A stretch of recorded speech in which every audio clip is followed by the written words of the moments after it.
공유 교통수단은 지난 몇 년간 공유 경제의 생태계 속에서 나타났습니다.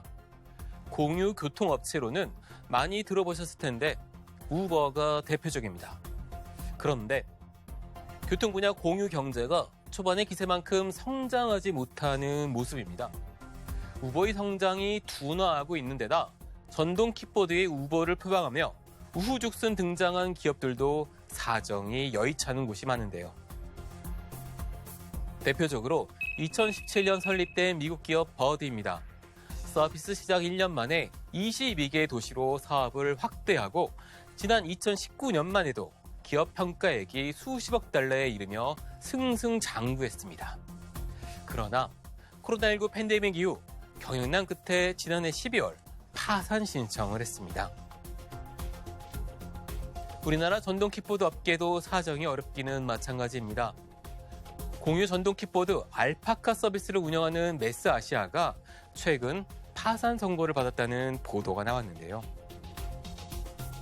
2022년 중소벤처기업부 사업인 아기 유니콘으로 선정되는 등 성장성을 인정받았지만 적자에 발목이 잡혔습니다. 우리나라에서 애초 교통 공유 경제는 규제에 발목이 잡혀온 측면도 있습니다. 대표적으로 승차 공유 서비스인 타다는 지난 2019년 불법 콜택시 영업 혐의로 기소돼 재판을 받았다가 이듬해 무죄가 났는데요. 지난해 6월 대법원도 같은 판단을 내렸지만 앞서 국회에서 통과된 일명 타다 금지법으로 인해 사업 재개는 어려워졌습니다. 전 세계적으로 공유 경제는 흔들리는 측면도 있습니다.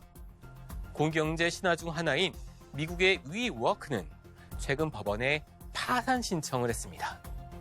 공경제 아이콘으로 불리며 뉴욕에서만 47개 지점을 운영했지만 상업부동산인 아마존은 실정해 설 자리를 잃게 됐습니다.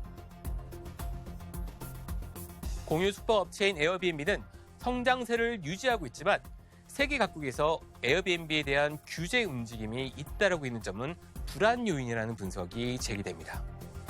그러나 공유 경제가 주춤거리는 현상은 쇠락이 아닌 성장통이라는 시각도 있습니다.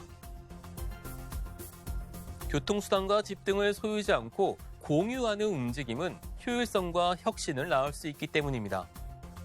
글로벌 시장 분석 기관들이 공유 경제의 시장 규모의 성장세를 예상하는 이유입니다.